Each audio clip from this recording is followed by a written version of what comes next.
This is the Honda CB750-4. It arrived on the scene in 1969, and I think it did more to influence the design of motorcycles as we know them today than any other motorcycle in history. It was the first real superbike.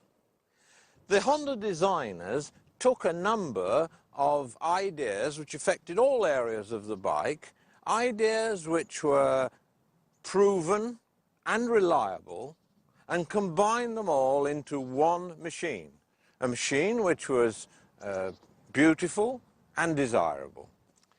When this Honda appeared on the market in 1969, I was saddened because I realized this was the start of the Japanese invasion on one hand, and it was going to accelerate the decline of the British motorcycle industry on the other.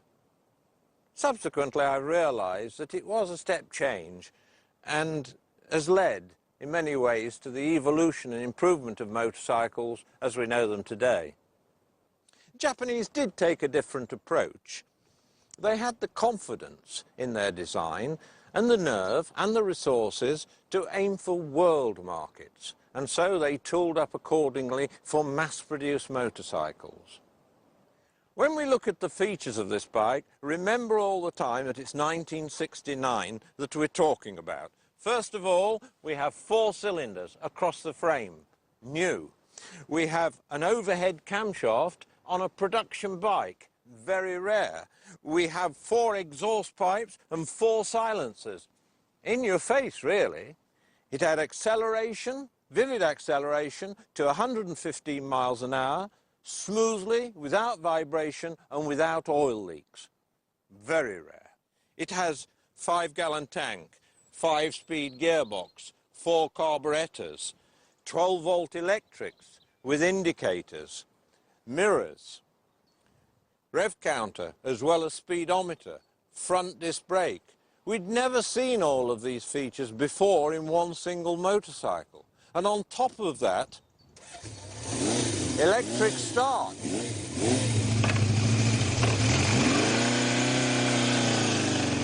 These bikes were produced for a broad market, not necessarily for die-hard motorcyclists, and they succeeded in that.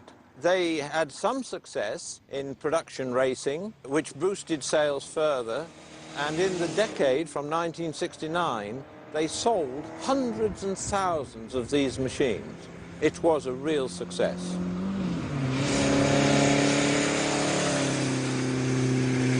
Once on the road, everything works well. It feels good, it looks good, and it sounds great.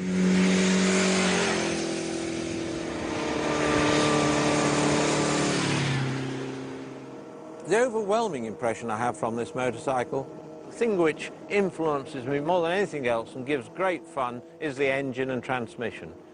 It is 4-cylinder, and it is so smooth, so elastic.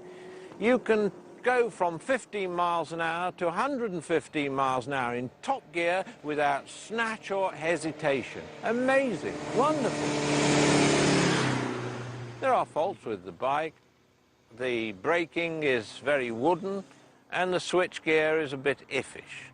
The handling isn't up to the standard of the best of British bikes at that time, but this particular machine has modern shocks and tyre and handled extremely well.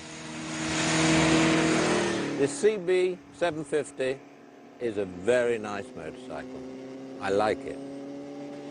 It does, however, lack one thing, in my opinion, and that is soul. Perhaps I'm prejudiced.